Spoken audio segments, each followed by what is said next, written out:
gentlemen, good morning. As you know, I am Dr. Omar, your Chief Medical Officer. Drydocks World Dubai is a people's company. We believe that our workforce is our most important asset. As a company, we care about our employees and invest in their betterment and a healthy future. Our vision, safety, people's assets, work excellence, ethics, teamwork, and of course, leadership.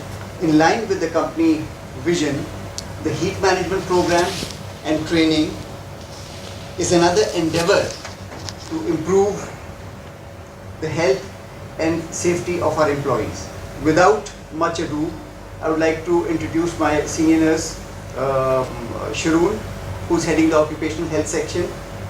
He will come and go through the different areas of the management program. This is designed for the supervisory staff so that they are able to take care of their workforce during the summer season.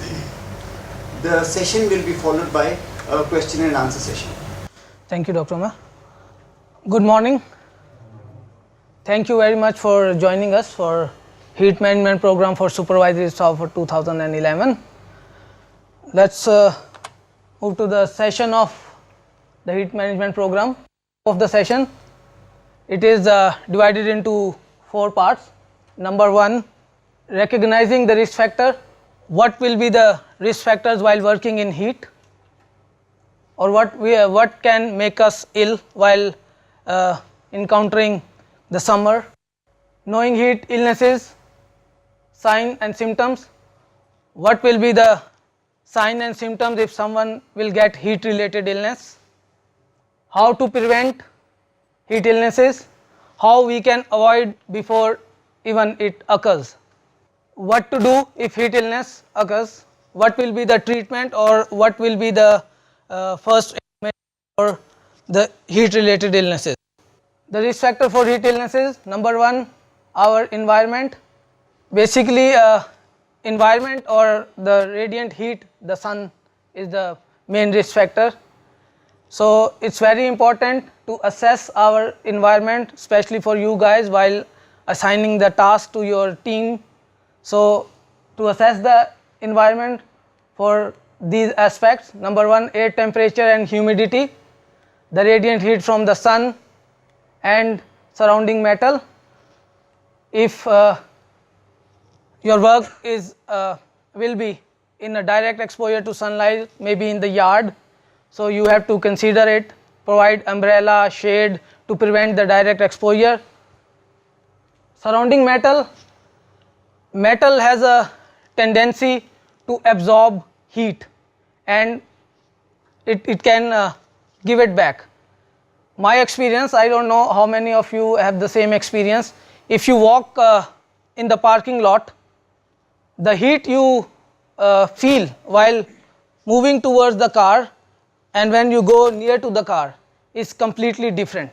So, or even when you sit in the car, the heat, okay, it's hot, but the temperature you feel is completely different. Why? Because cars, they are metallic.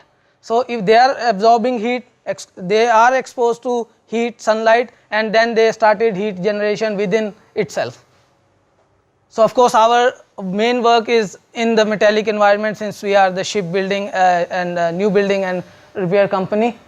Air movement is a risk factor if your job involves a confined space and there is no proper ventilation, there is no proper air movement. So I can say it's a main risk factor. Why? Because air movement will help our body to get to cool down. How? When we sweat, so the moving air on the body will give soothing or cooling effect which help body to cool down or to compensate the temperature. I will explain more on that sweating mechanism in the later session. Then workload, severity and duration. Excuse me. Okay, for example, you will assign a guy to arrange hoses or do a light job, can be housekeeping on a main deck, and you will assign another team member of your team in a maybe confined space and the job is welding. So there is a complete difference between a person who is doing a job of housekeeping or arranging houses and a job doing welding. So that is the workload. So while assigning your task, you have to assess that. One risk assessment should not go for every task. Protective clothing or and equipment worn by employee.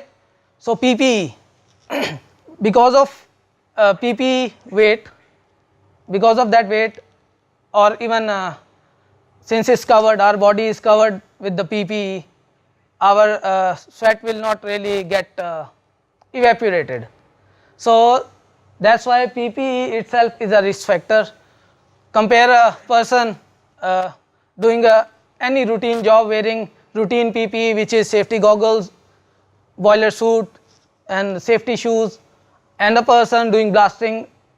So he has to cover himself with maybe a raincoat, then face shield, and holding a gun to blast the area.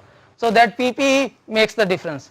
So being a supervision, you have to assess and decide how much time one can go for it, and encourage employees that they can report or they can stop work when they are not feeling well, they can report to you.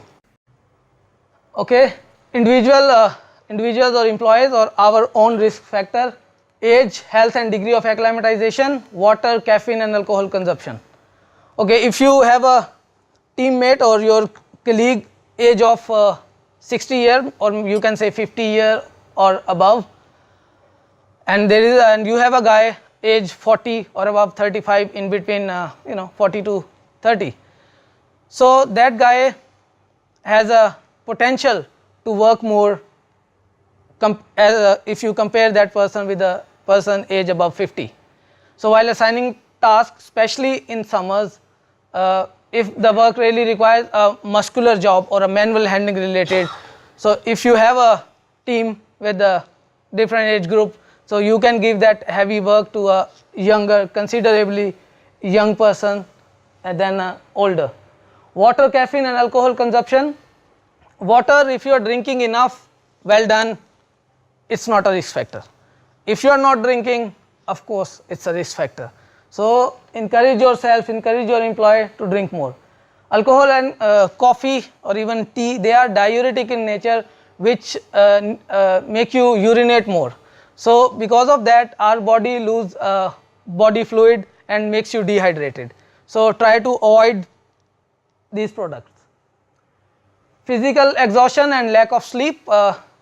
If you are exhausted and not slept well last night, so you are prone to have heat related illness. You are easily get fatigue and get heat related illness. So encourage yourself, encourage your employees, they should have a good night's sleep before reporting to duty. Prescribed medication use may affect the body's water retention.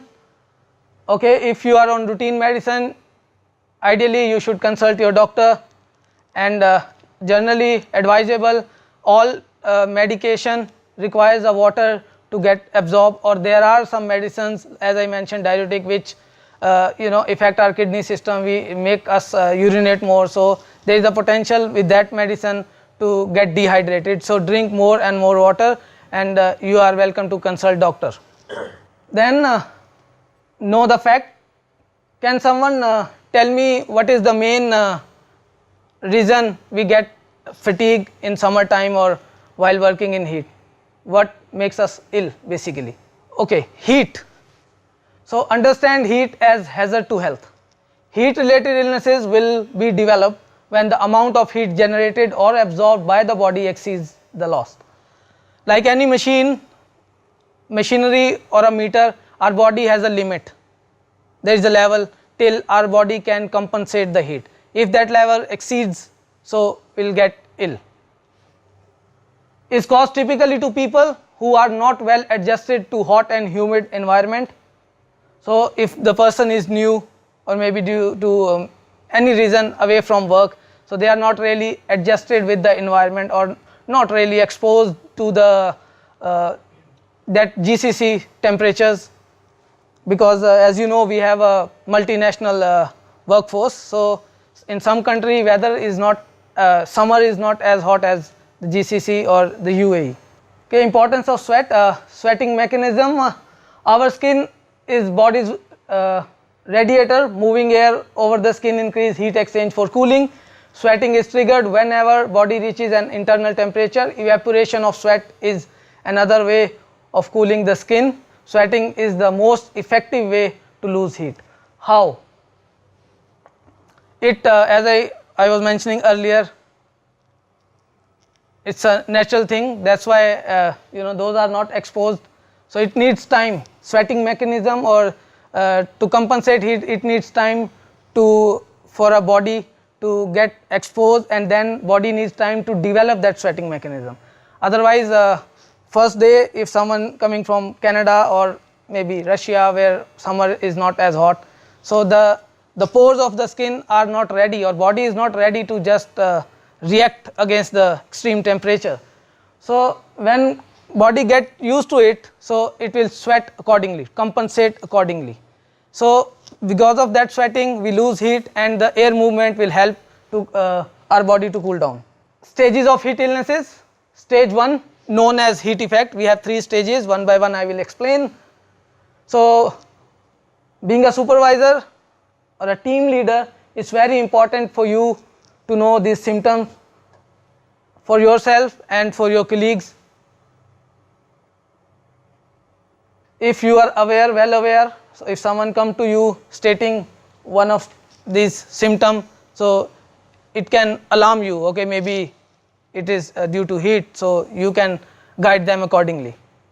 And the symptoms are often pale with cool, moist skin, sweating profusely or sweating a lot, muscle cramps or pain, feel faint or dizzy, may complain of headache, weakness, thirst and nausea.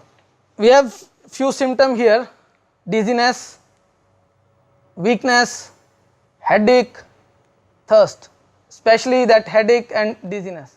No one can judge having a glance on a person with the appearance. Maybe someone report to you and physical appearance is very fine, but summers, don't take risk. Advise them to go to medical center or cool room, rest there for 10 minutes. If they are okay, they can report back, or further they can go to medical center. I want you to make a note of this, resolve quickly. I will get back on it. Same symptoms of heat effect plus physiological symptoms: body temperature elevation, usually more than 100 degree Fahrenheit or 37.8 degree centigrade. Pulse rate also increases, clinically will be dehydrated, should be escorted to medical for treatment. The purpose of this management program, or for yourself being here, is we want you guys to help us detect cases in first stage. From second stage onward, we will take care. So it's for your information. As from second stage onward, employee or a person needs body fluid replacement in a form of drips, IV fluid. Just drinking 4 or 5 glasses of water will not really help. So third stage, known as heat stroke, is a medical emergency, deadly condition as any other emergency situation or disease. And the symptoms are unconscious or has a marked abnormal mental status, dizziness, confusion, hallucination or coma. I think you guys are aware what is dizziness and confusion. Hallucination, I will just say, like people will get, it's a state of body in the shock. People get false perception, patient. So what is not happening, they think is happening, and they ringing of ear and they will listen some noises, so that's hallucination. Coma is simply not responding, person will not respond, just flat, breathing maybe, but no response.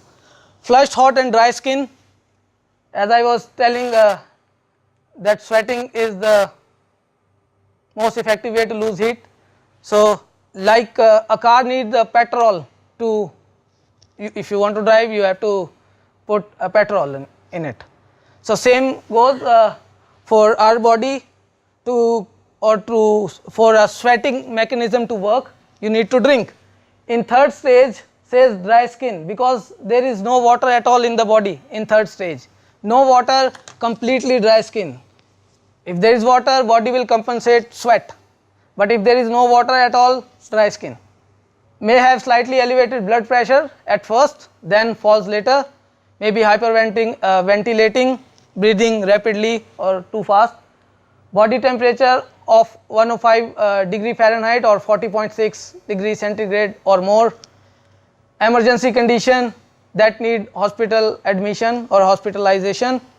Third stage can develop rapidly. So move to the first stage, as I said, please take a note of it. First stage says resolve quickly. So if we'll be able to detect or treat or diagnose people in first stage, will help them and it can easily treatable or it can resolve. But if due to any reason, if we'll fail in that, so third stage can develop very rapidly, which we want to avoid in Drydocs World Dubai. First aid of heat illnesses. Report your or other co-worker signs and symptoms of heat illness to your supervisor.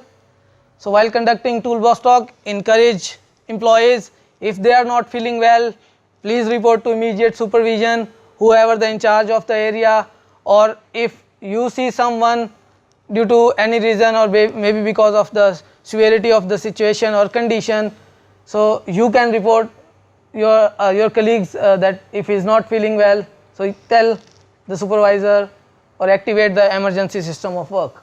Escort worker to cool room or area and give ORS. First stage can be resolved if person can stay for 10 minutes, 10 to 15 minutes in a cool area if the person is with initial symptoms only. If recovers quickly, can go back to work. So if usually in first stage people recovers in 10 to 15 minutes if they stay in a cool room or in a cool area and drink ORS or plenty of water. If concern about condition, escort to medical. So if still you have a concern or employee is stating he is not feeling well, his condition is getting worse, so you can send them to medical center.